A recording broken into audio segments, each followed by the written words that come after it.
우리나라도 미국처럼 미국 수출품에 대해서 그에 걸맞은 프로테이지 붙여야만 공정해짐을 깨닫기를.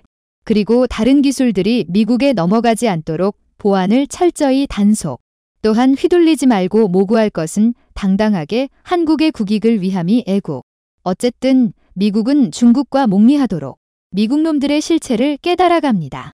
영원히 잊지 않겠습니다. 거꾸로 이젠 한국의 첨단 기술이 유출될 때 기술 도둑을 상대로 즉시 소송, 가처분 판매 금지을 제기하여 상대를 묶어두는 수단을 우리가 쓸 때가 되었다. 과거에 삼성을 묶어둔 애플처럼.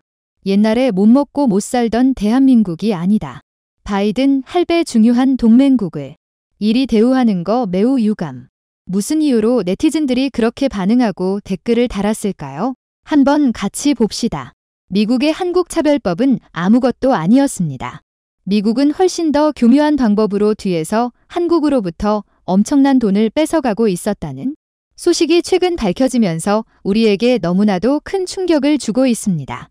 이에 한국은 이제 가만히 참고 있지 않을 것이라 폭탄 선언하며 바로 실행에 옮겨 미국을 발칵 뒤집어 놓았는데요.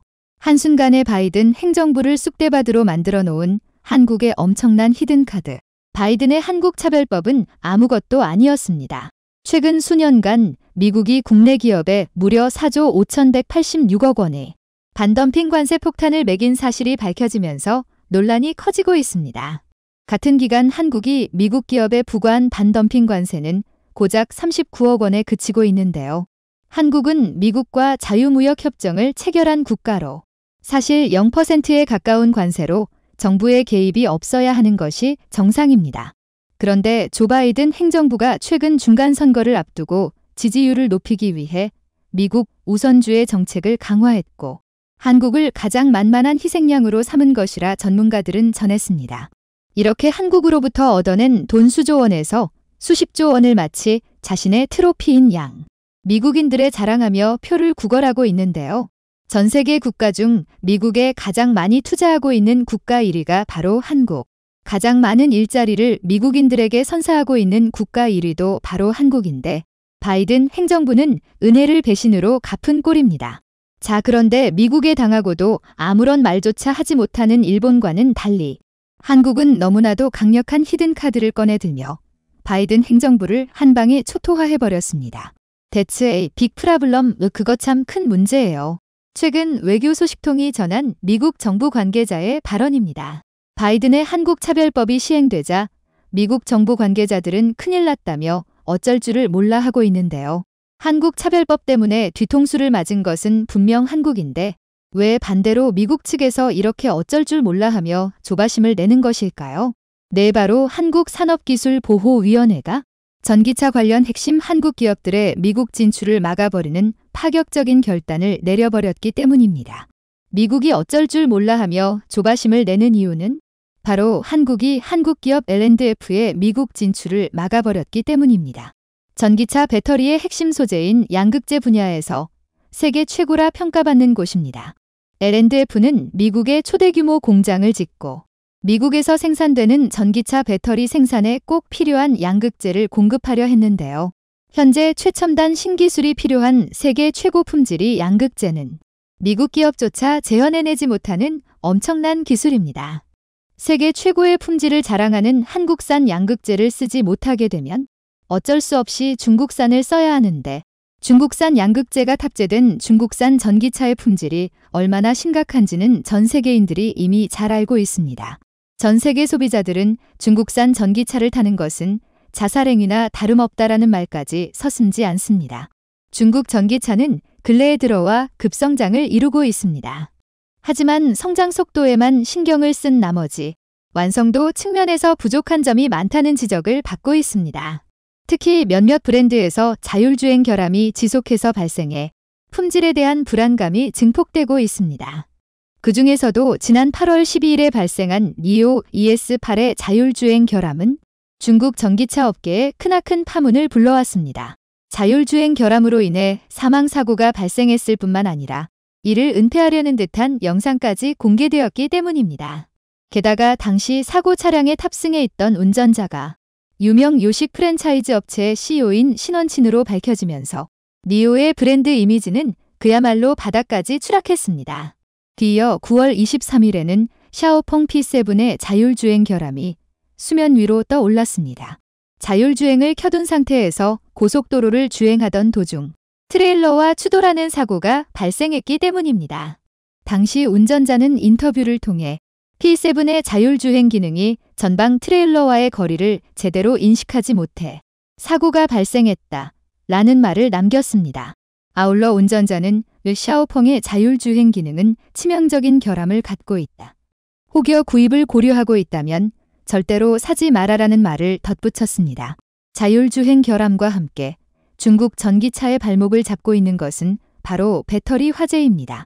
여러 차례에 걸친 배터리 리콜이 무색할 정도로 중국 전기차는 배터리 화재로부터 벗어나지 못하고 있습니다. 위에서 언급한 신흥 전기차 3인방은 물론 체리 자동차나 광저우기차와 같은 전통차 업체까지 말이죠. 일각에서는 이처럼 지속적인 배터리 화재의 원인으로 중국의 배터리 제조사인 CATL을 지목하고 있습니다. 배터리 화재가 발생한 중국 전기차 모두 CATL이 공급한 리튬 배터리를 탑재하고 있었기 때문입니다. 실제로 CATL의 배터리는 이전부터 고온과 외부 충격에 취약할 것이라는 평가를 받아왔습니다. 통상적으로 니켈 함량이 높은 배터리는 성능이 높은 대신 안전성이 낮은 편인데 CATL이 공급하는 NCM811 배터리는 니켈 함량이 무려 80%에 달했기 때문입니다. 물론 충분한 기술력을 갖추고 있다면 니켈 함량을 높이는 것은 문제가 되지 않습니다. 단적인 예로 국내 스타트업 기업인 SM랩 SMLAB에서는 세라믹 코팅과 단결정 형태를 통해 니켈 함량을 98%까지 끌어올리기도 했습니다. 그러나 CATL은 그럴 만한 기술력을 갖추지 못했습니다. 중국의 한 네티즌이 공개한 영상에 따르면 CATL의 NCM811 배터리는 중국 배터리 안전 규격인 뒤에 따라 진행된 테스트를 통과하지 못한 것으로 드러났습니다. 대도시를 제외한 중국의 도로 환경이 꽤 험악하다는 것을 고려하면 이는 화재의 원인이 되기에 충분합니다. 이렇게 심각한 품질이 전기차를 만들지 않기 위해서는 세계 최고의 품질을 자랑하는 한국산 양극재를 탑재한 한국산 전기차 배터리와 다른 부품들이 필요한데요. 한국이 미국에 너무나도 강력한 반격을 가했습니다. 한국산업기술보호위원회에서 세계 최고의 첨단 양극재 기술을 보유한 한국 기업 L&F에 미국 공장 설립 허가를 내주지 않았습니다. 첨단 기술인 양극재 제조 기술에 대한 보안 조치가 미흡하다는 이유에서입니다. 산업기술보호법은 반도체, 배터리 등 국가 핵심 기술을 수출하거나 관련 회사가 인수합병 대상이 될 경우 산업부 장관 허가받아야 가능하도록 규정했습니다. 한국이 이례적으로 혈맹 미국을 향해 한 방 먹인 모양새입니다. 더구나 미국이 IRA로 목리를 부리면서 한국 기업들이 가뜩이나 수세에 몰리는 상황이 지속되고 있는 만큼 일각에서는 통렬하다라는 반응도 나옵니다. 한국 기업 L&F와 손을 잡고 전기차 배터리 시장에서 점유율을 높이려던 미국 기업들은 초비상이 걸렸습니다. 한국산보다 품질이 훨씬 떨어지는 중국산을 사용하게 되면 안정성에도 심각한 위험이 생길 뿐만 아니라 중국산을 사용하게 되면 바이든 행정부로부터 보조금도 받지 못하기 때문에 이러지도 저러지도 못하는 상황에 어쩔 줄 몰라 하고 있습니다.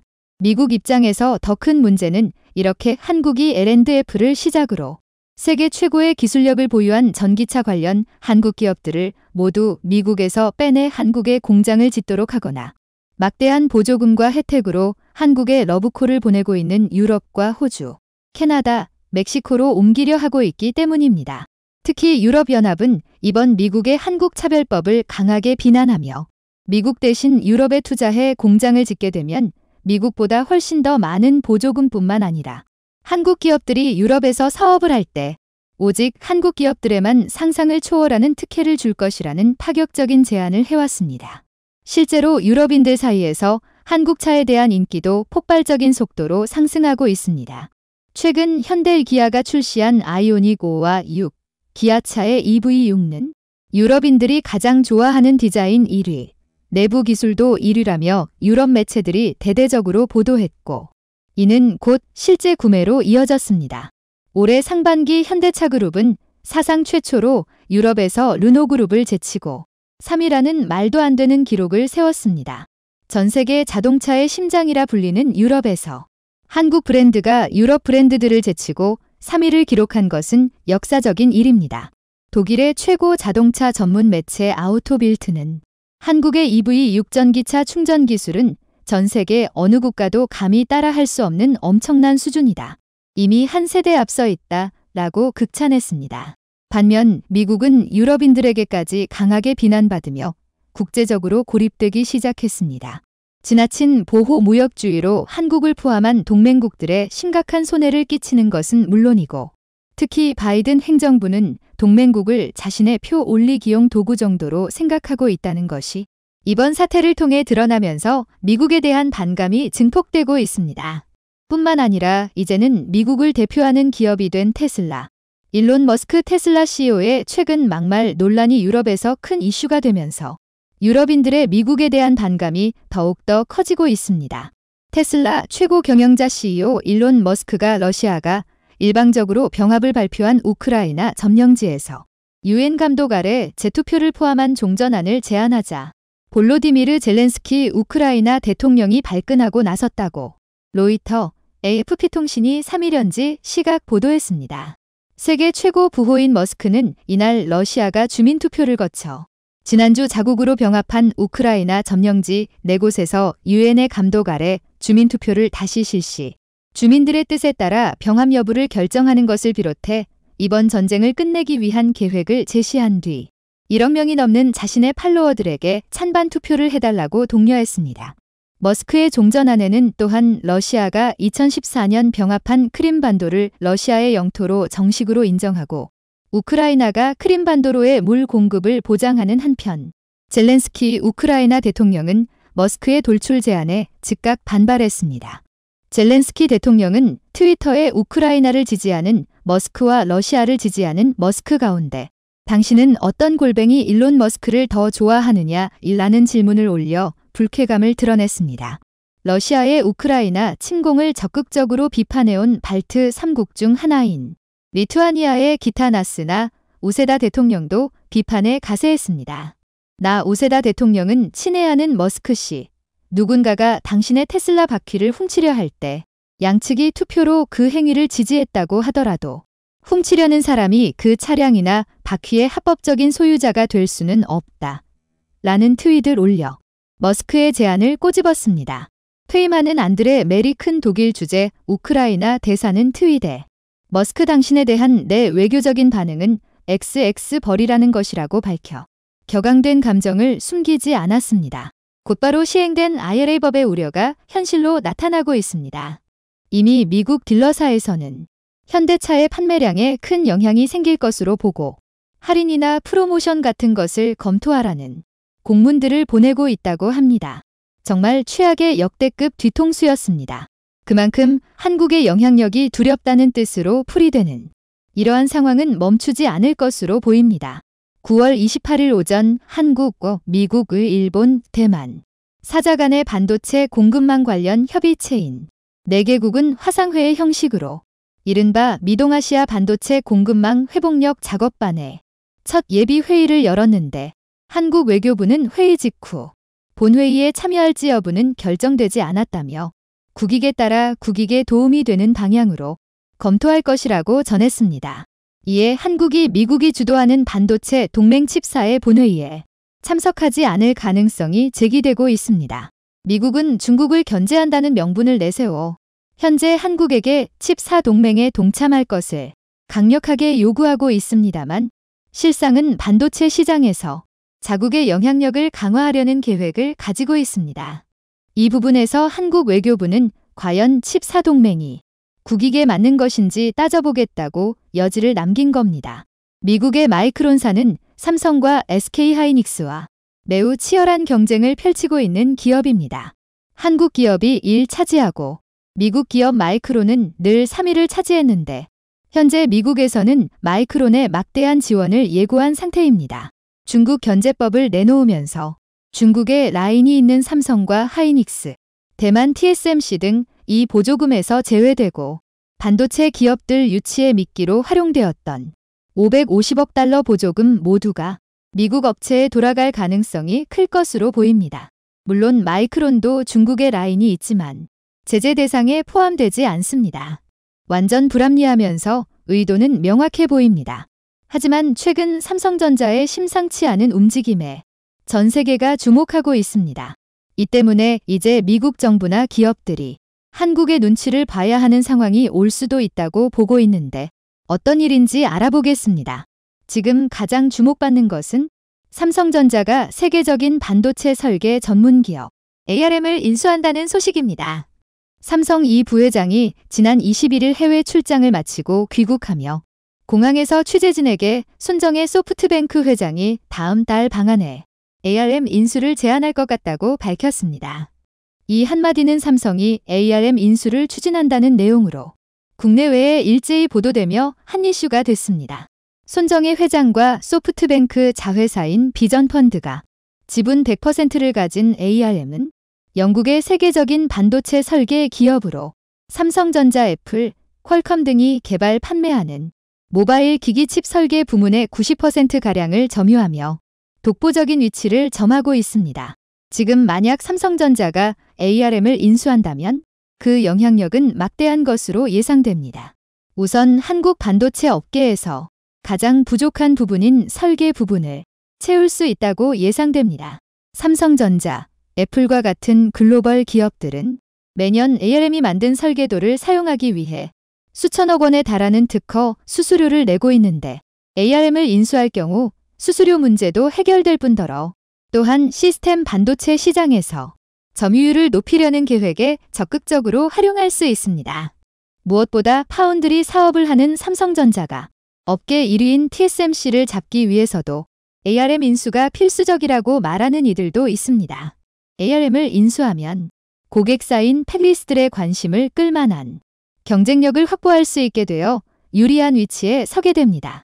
그러나 전문가들은 한국을 견제하는 미국과 각국의 반독점 규제 장벽을 감안할 때 삼성전자가 인수 전에 단독으로 뛰어들 수는 없을 것으로 예상합니다. 그래서 시장에서는 이 부회장이 인텔, 퀄컴, SK하이닉스와 연합전선을 구축할 가능성, 일부 지분 투자를 통해 경영에 참여할 가능성, 인수 논의 자체를 무산할 가능성 등 여러 관측을 내놓고 있는데요. 그도 그럴 것이 현재 삼성의 행동은 좀 잡을 수 없다는 것 또한 미국을 긴장하게 하고 있습니다. 많은 업계 관계자와 M&A 전문가가 당황한 것이 보통 대규모 M&A의 경우 비밀리에 추진되다가 양측이 합의에 이르거나 계약을 마친 직후에 이를 공개하는 것이 관례였는데 이 부회장이 왜 대대적으로 공개를 한 것일까요? 의문을 품을 수밖에 없었습니다. 산업계 관계자는 사실 ARM 인수건은 삼성전자가 아니라 손 회장이 안달이 나 있는 상황이라고 전했습니다. 그는 손정혜 소프트뱅크 회장이 다음 달 방안에 ARM 인수를 제안할 것 같다고 말한 것에 이 부회장의 여유로움이 느껴진다고 표현했습니다. 이에 나온 또 다른 해석은 성동격서라는 겁니다. 삼성이 여러 난관 때문에 ARM 인수를 고려하지 않고 있지만 눈독을 들이고 있는 다른 기업 인수를 위해 ARM에 관심을 표하면 실제 인수 대상 기업의 조바심을 불러일으켜 협상에서 유리한 위치에 설 수 있기 때문입니다. 이처럼 이 부회장의 관례를 벗어난 한마디가 ARM이 아니더라도 어떠한 계획이 있을 것이라는 여러 추측을 낳게 하고 있습니다. 3일 재계에 따르면 손 회장은 지난 1일 서울 강서구 김포국제공항을 통해 한국에 입국했고 그가 약 일주일간 이 부회장 등 한국의 재계 인사들을 두루 만나 ARM 인수 의향을 타진할 것으로 내다보여 어떠한 결과가 나올지 주목되고 있습니다. 삼성전자에 따르면 지난해 파운드리 고객 수는 5세대 이동, 통신, 무선 주파수, 오토모티브 차량용 반도체 고객 증가에 힘입어 2019년에 2배 이상으로 증가했다고 전했습니다. 그런데도 아직도 파운드리 1위인 TSMC와는 큰 격차가 나고 있는데 과거에는 이를 따라잡을 방법이 없다고 했지만 이제는 따라잡을 수도 있다는 말이 나오고 있습니다. 지난 3일 미국 실리콘밸리에서 삼성 파운드리 포럼 2021을 열고 파운드리 신기술과 사업 전략을 공개했는데 삼성전자는 TSMC를 추격하기 위해 1.4나노 로드맵을 내놨습니다. 여기에서 삼성전자는 게이트 올 어라운드 기반 공정기술 혁신을 지속해 2025년에는 2나노, 2027년에는 1.4나노 공정을 도입할 계획이라고 밝혔습니다. 1.4나노미터 공정 도입 시기를 밝힌 것은 삼성전자가 처음으로 이와 함께 공장을 먼저 짓는 셀퍼스트 전략을 통해 생산 능력을 현재의 3배 이상으로 확대해서 늘어나고 있는 고객 수요를 흡수하겠다고 했습니다. 삼성전자는 2027년에는 2019년의 5배 이상 고객을 확보하는 것을 목표로 하고 있습니다. 한국이 칩4 동맹 가입 여부를 놓고 빠져나갈 길을 열어놓는 등 삼성전자의 도무지 알 수 없는 속내는 반도체 시장에서의 자국의 영향력을 우선시하려는 미국의 계획에 큰 차질을 줄 수 있을 것으로 보입니다.